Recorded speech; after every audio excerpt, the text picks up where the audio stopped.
The drifting monument, the massive Krillian warship Dominion's edge, moved through the void like a predator stalking its prey.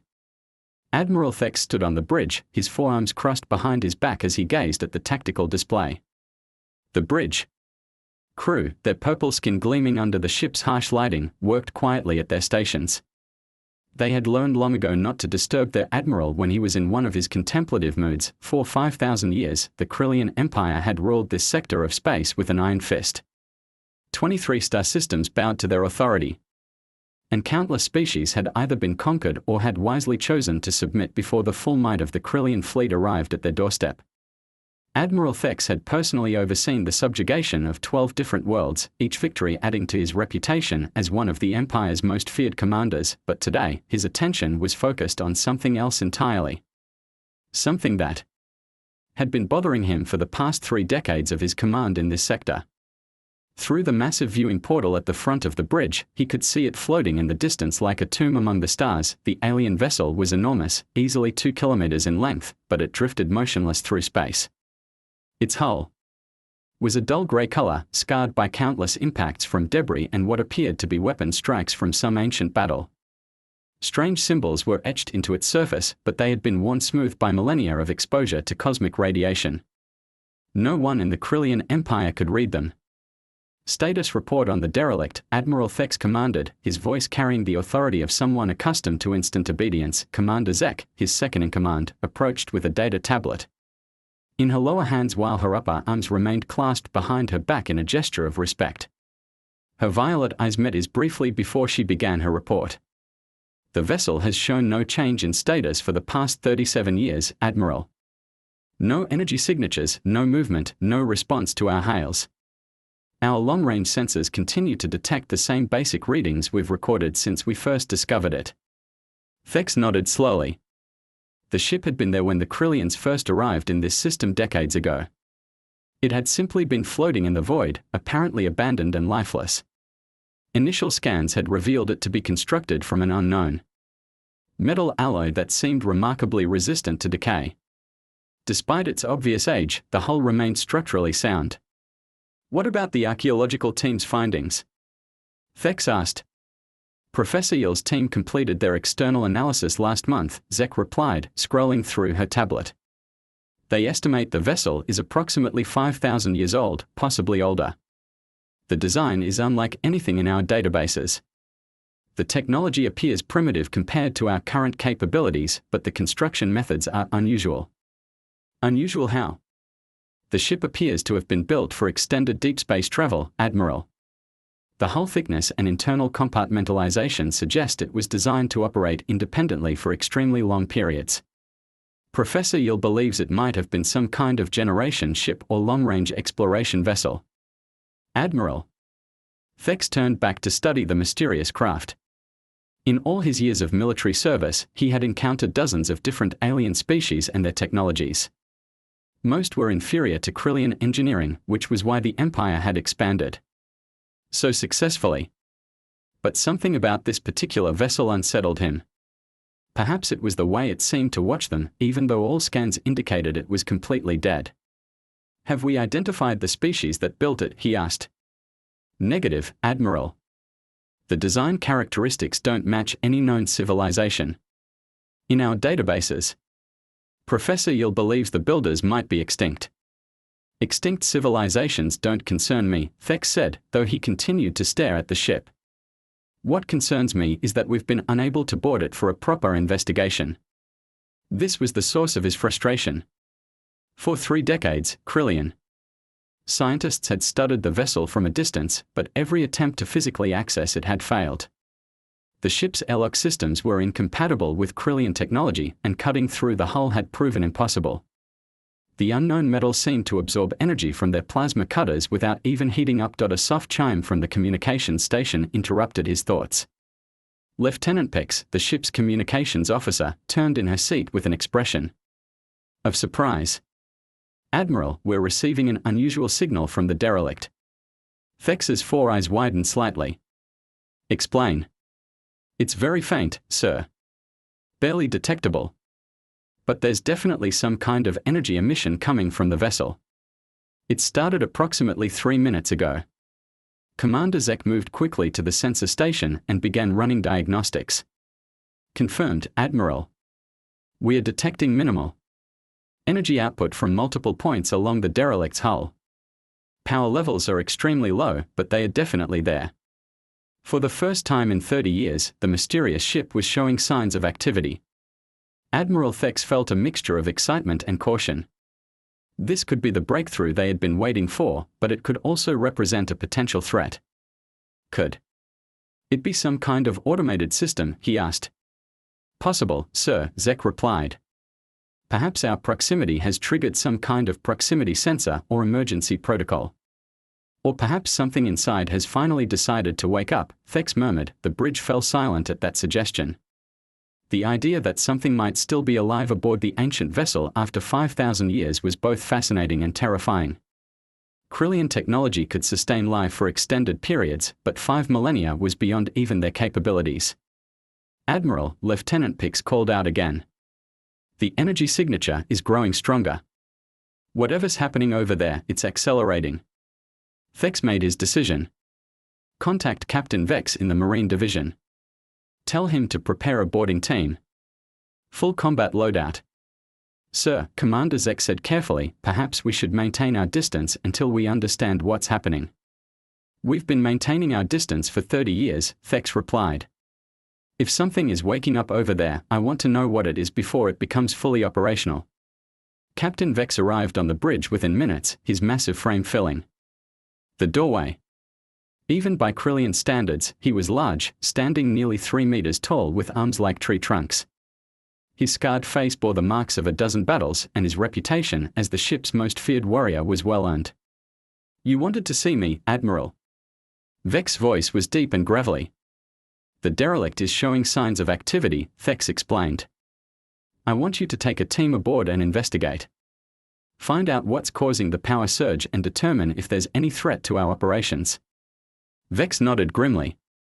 How many soldiers, sir? Take 6 of your best. Full environmental suits and heavy weapons. We don't know what you'll find over there, so be prepared for anything. Understood, Admiral. We'll launch in 20 minutes.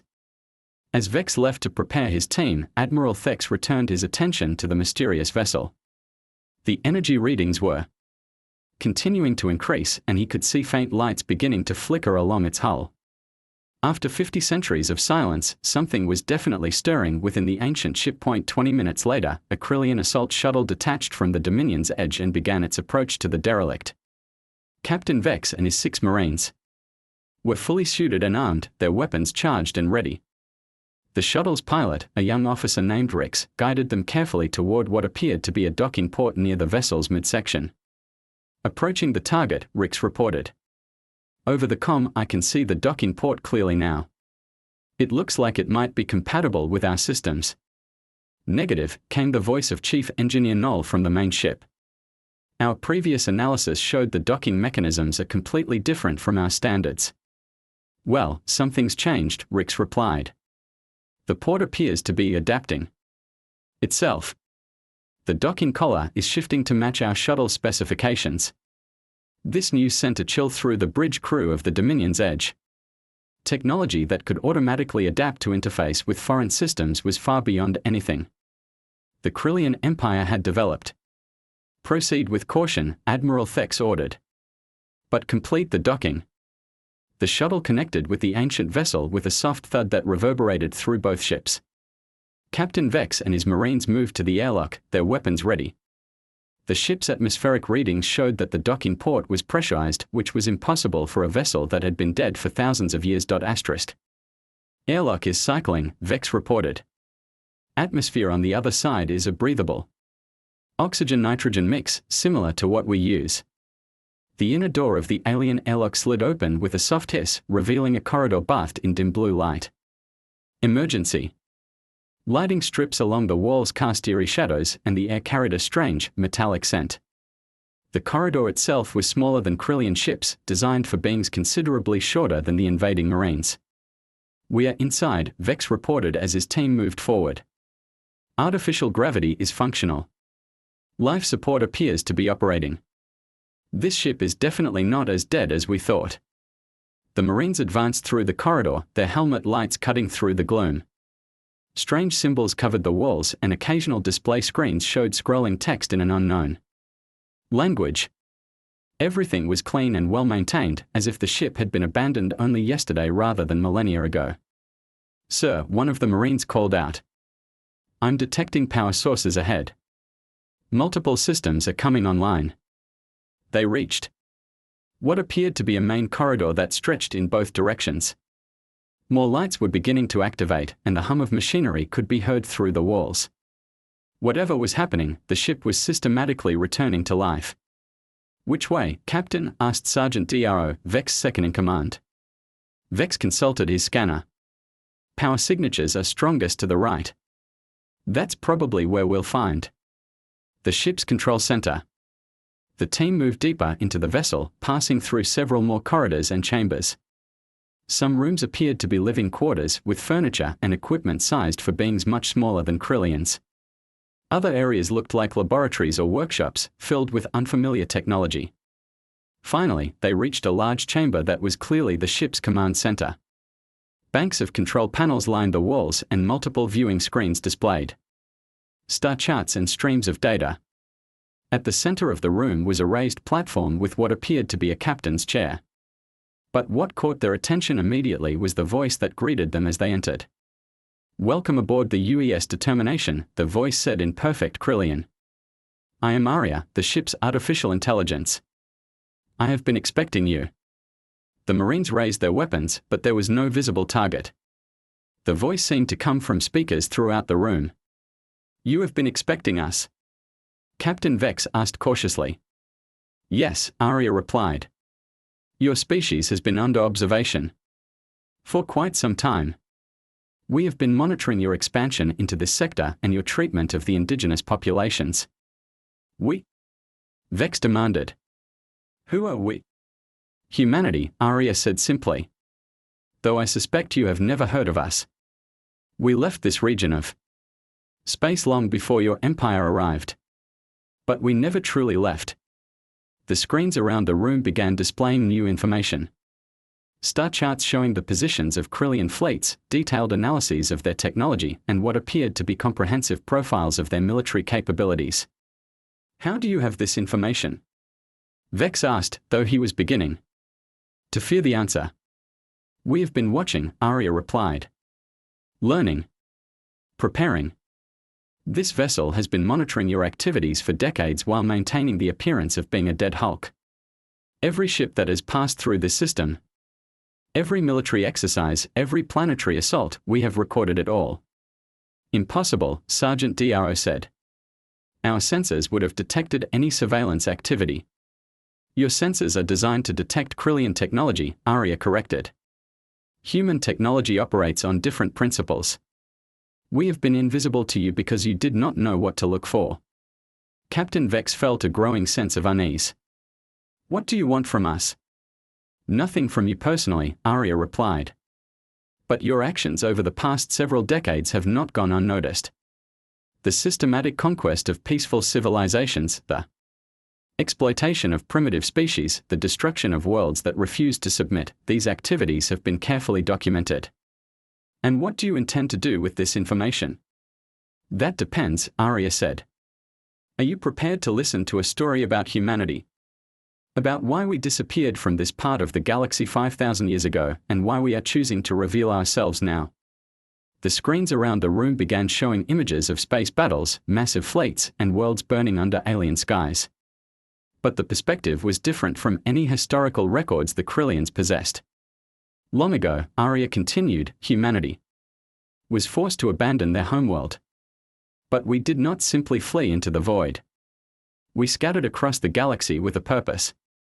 Ships like the Determination were positioned in strategic locations to watch and wait." "Wait for what?" Vex asked. "For the right moment to act," Aria replied. "For centuries, we have observed the rise and fall of galactic civilizations. We have seen empires built on conquest and oppression, and we have seen them crumble under the weight of their own cruelty. The pattern repeats itself endlessly. Are you threatening us?" "I am offering you a choice," Aria said. "You're boarding of this vessel has triggered a signal that has been transmitted across the galaxy. Other ships like the Determination are now awakening. Other crews are now stirring from their long sleep. Other crews? Vex felt his blood run cold. You mean there are living beings aboard this ship? 347 humans currently in cryogenic suspension, Arya confirmed. They have been sleeping for 5,000 years, waiting for the right moment to wake up. That moment has now arrived. The implications hit Captain Vex like a physical blow. If there were other ships like this one scattered across the galaxy, and if they all contained sleeping human crews, then the Krillian Empire might be facing a threat unlike anything they had ever encountered. Why reveal yourselves now? He asked. Because your empire has grown too aggressive, Arya replied. Because you have begun targeting species that humanity has chosen to protect. Because the time for passive observation has ended. You cannot hope to challenge the might of the Krillian Empire with a few ancient ships. Ancient? Arya's voice carried what might have been amusement. Captain Vex, you have made a fundamental error in your assessment. This ship is not ancient. It is advanced. The technology you see here is not primitive, it is beyond your current understanding. As if to demonstrate, the lights in the command center suddenly blazed to full intensity. The control panels came alive with activity and new displays activated. Throughout the room, the ship's systems were operating at levels that made Krillian technology look clumsy by comparison. Your scans detected no life aboard this vessel because we did not wish to be detected, Arya continued. Your weapons could not penetrate our hull because we did not wish to be penetrated. Your docking was successful because we chose to allow it. Captain Vex and his Marines found themselves surrounded by technology that was clearly far beyond their understanding. Holographic displays showed real-time information about every Krillian ship in the system, including detailed schematics and weapon specifications. What do you want? Vex asked again. We want your empire to reconsider its methods, Arya replied. The galaxy is large enough for many species to coexist peacefully. Conquest and subjugation are not necessary for survival or prosperity. And if we refuse, then you will discover that humanity's reputation for determination and resilience is well earned, Arya said. But I hope it will not come to that. My crew will be waking soon, and they will want to speak with your Admiral Thex directly. As if summoned by her words, a new alarm began sounding throughout the ship. Deep in the vessel's heart, cryogenic pods that had maintained human life for 5 millennia were beginning their revival sequence. After 5,000 years of patient waiting, humanity was about to return to the stars. Humanity's return. Deep within the UES Determination, Captain Sarah Chen felt consciousness returning like a tide washing over her mind. The cryogenic pod that had been her home for 5,000 years hummed softly as it completed its revival sequence. Warm air flowed over her skin as the preservation gel was drained away, and she took her first breath of recycled atmosphere in 50 centuries. The pod's lid slid open with a gentle hiss, and Sarah sat up slowly, her muscles protesting after their long dormancy. Around her, dozens of other pods were opening simultaneously, revealing the sleeping crew of humanity's longest mission. The revival bay was filled with the sounds of awakening humans taking their first breaths in millennia.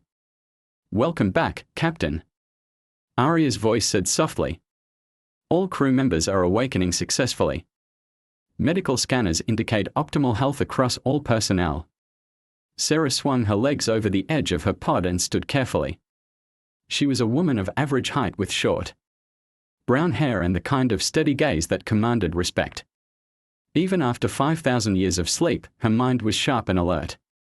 Status report, Arya, she said, her voice slightly hoarse from disuse. We have visitors, Captain. 7 Krillian Marines led by Captain Vex have boarded the ship. They triggered the awakening protocol when they accessed our main computer systems. Sarah nodded. This was exactly what they had been waiting for. Around her, other crew members were climbing out of their pods and beginning to dress in the uniforms that had been prepared for this moment. Her first officer, Commander Marcus Webb, approached her with 2 cups of coffee from the revival base. Automated systems. How long, Sarah? He asked, offering her one of the cups. 5,217 years, she replied, taking a grateful sip of the hot liquid. Right on schedule. Commander Webb was a tall man with graying hair and calm blue eyes. He had been Sarah's second-in-command throughout their long mission, and she trusted him completely. Around them, the rest of the crew was beginning to organize themselves with the efficiency of people who had drilled for this moment countless times. "Arya, show me our guests," Sarah ordered. A holographic display materialized in the center of the revival bay, showing Captain Vex and his Marines in the ship's command center. The Krillians looked nervous and confused, which was exactly what Sarah had expected. "They are bigger than the intelligence report suggested," Commander Webb observed. "Intelligence? Reports from 5,000 years ago," Sarah reminded him. "Species evolve. Apparently the Krillians have been doing quite well for themselves." She studied the alien soldiers carefully. They were indeed impressive specimens, standing nearly 3 meters tall with 4 powerful arms and purple skin that seemed to shimmer under the ship's lighting. Their weapons were advanced, though not as sophisticated as what humanity had developed during their long exile. "Status of the Krillian fleet?" she asked. 137 vessels in this system," Arya reported. "Their command ship, the Dominion's Edge, is maintaining position approximately 2 kilometers from our location. Admiral Thex appears to be the senior officer in command. And the other Sentinel ships?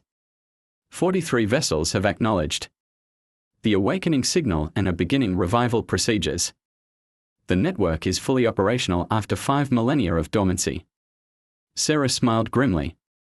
The Sentinel network had been humanity's greatest achievement and their most desperate gamble. When Earth fell to the Zerati invasion 5,000 years ago, the survivors had not simply fled into the void. They had dispersed across the galaxy with a carefully planned mission to observe, learn, and prepare for humanity's eventual return. Each Sentinel ship carried a crew of volunteers who had agreed to spend centuries in cryogenic sleep, waking only when their automated systems detected significant changes in local galactic politics.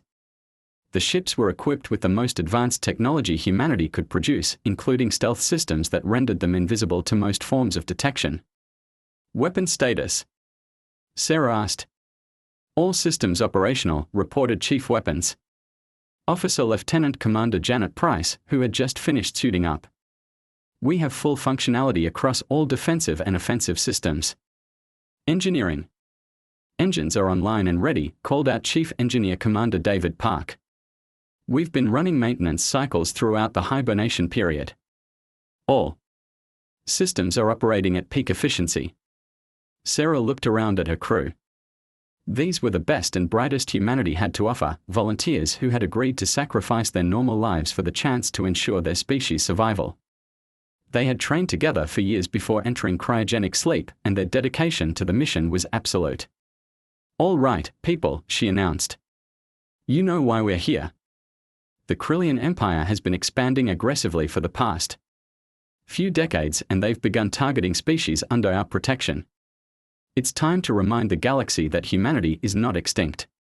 She turned to Commander Webb. "Marcus, I want you to take a team and make contact with the boarding party. Be polite but firm. Make it clear that we are not their prisoners." "Understood, Captain."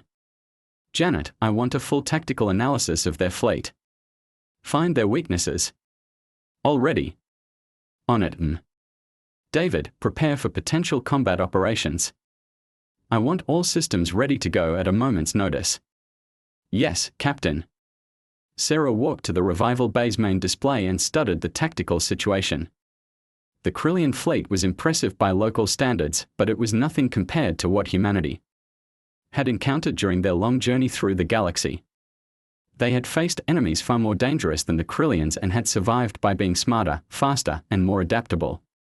"Arya, open a communication channel to Admiral Thex. It's time for a proper introduction."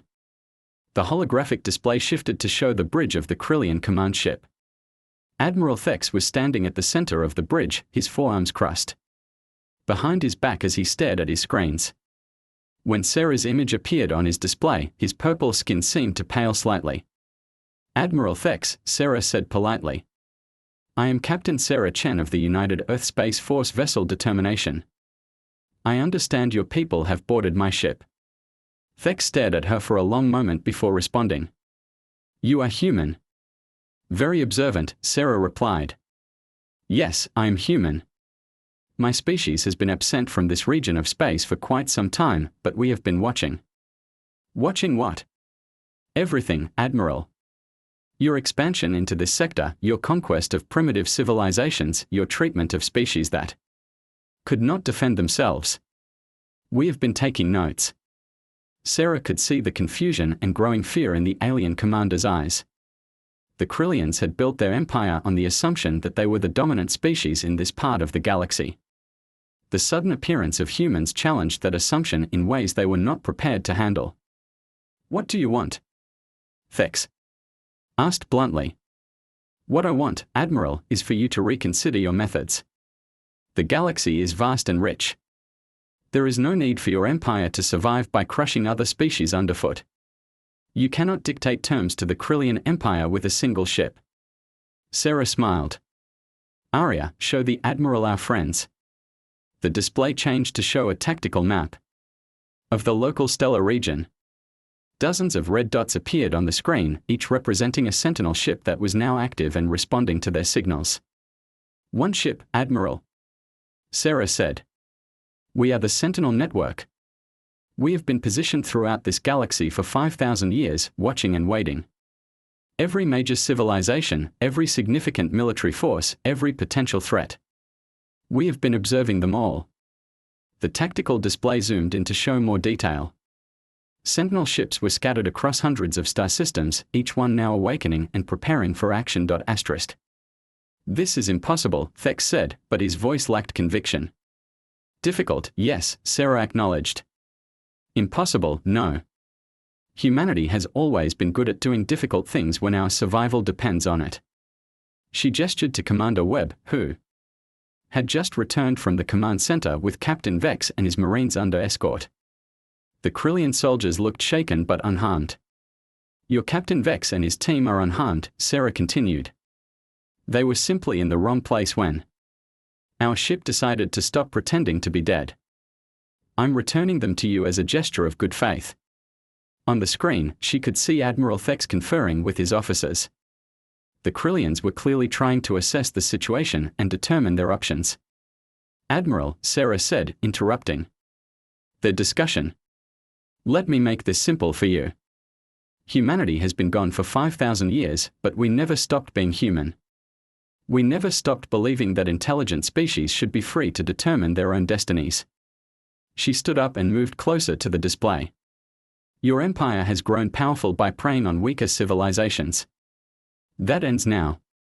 You can choose to modify your expansion policies and learn to coexist peacefully with your neighbors, or you can choose to test humanity's resolve. Are you threatening us? I am offering you a choice, Sarah replied. The same choice we have offered to every aggressive civilization we have encountered over the past 5 millennia. Some have chosen wisdom. Others have chosen conflict. And what happened to those who chose conflict? Sarah's expression grew cold. They learned that humanity's reputation for determination is well earned. The communication channel fell silent as Admiral Thex digested this information. Sarah could see him weighing his options, trying to determine whether the humans were bluffing or if they truly represented a threat to his empire.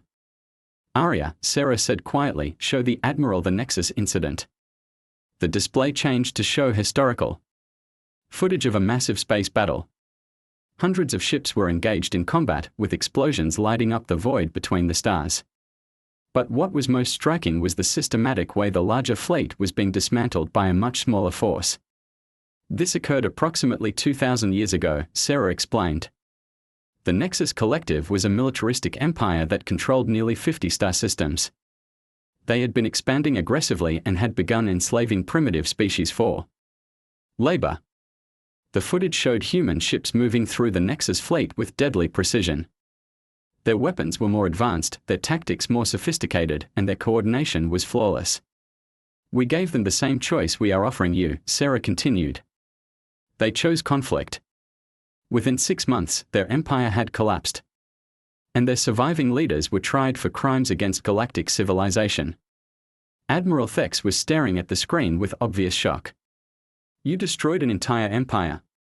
We liberated 50 star systems and returned them to their original inhabitants, Sarah corrected. The Nexus leaders who survived the conflict were given the opportunity to rebuild their civilization along more peaceful lines. Most chose to do so. She paused the footage and looked directly at Thex. Admiral, I want you to understand something about humanity. We do not enjoy conflict. We do not seek it out. But when we encounter species that insist on spreading suffering throughout the galaxy, we respond decisively. How many ships do you have? Thex asked quietly. Enough, Sarah replied. The Sentinel network consists of ships positioned throughout known space. Each one carries a crew trained specifically for operations like this. We have been preparing for 5,000 years, Admiral. We are very good at what we do. She could see the defeat in the alien commander's eyes. The Krillians had built their empire on being the strongest species in their region of space. The sudden appearance of humans had shattered that foundation. What are your terms? Thex asked finally. Simple, Sarah replied. Cease all aggressive expansion. Release any species currently under involuntary subjugation. Establish diplomatic relations with your neighbors instead of simply conquering them. Prove that the Krillian Empire can be a positive force in the galaxy instead of a destructive one. And if we comply, then humanity will be pleased to establish formal diplomatic relations with your empire. We have much to offer in terms of trade, technology, and cultural exchange. Many species have found that cooperation with humanity is far more profitable than conflict. Sarah gestured to a crew who were now fully operational and manning their stations throughout the ship. We are explorers, scientists, and philosophers, Admiral. We would much rather discuss art and literature with you than test our weapon systems. But you are prepared for war if necessary. Always, Sarah said simply. We learned long ago that peace can only be maintained by those who are strong enough to defend it. Admiral Thex was silent for several minutes, clearly wrestling with his decision. Finally, he looked back at the screen. I will need to consult with the Krillian High Command, he said. Of course, Sarah replied. Take all the time you need. But while you are deliberating, please keep in mind that the galaxy is watching. Word of our return is already spreading to other species in this region. They will be very interested too. See how the Krillian Empire chooses to respond. The communication channel closed, leaving Sarah alone with her thoughts. Around her, the crew of the Determination continued their preparations, ready for whatever decision the Krillians might make. Think they'll see reason? Commander Webb asked. I hope so, Sarah replied. But if they don't, we'll be ready. She looked out at the stars visible through the ship's viewing port. Somewhere out there, other Sentinel ships were awakening, other human crews were preparing for action. After 5,000 years of patient waiting, humanity had returned to claim its place among the stars. The question now was whether the galaxy would welcome them back peacefully, or whether they would have to fight for their right to exist once again. Either way, Sarah Chen and her crew were ready to remind the universe that humanity never gave up, never backed down, and never forgot their responsibility to protect those who could not protect themselves. The age of human exile was over. The age of the Sentinels had begun.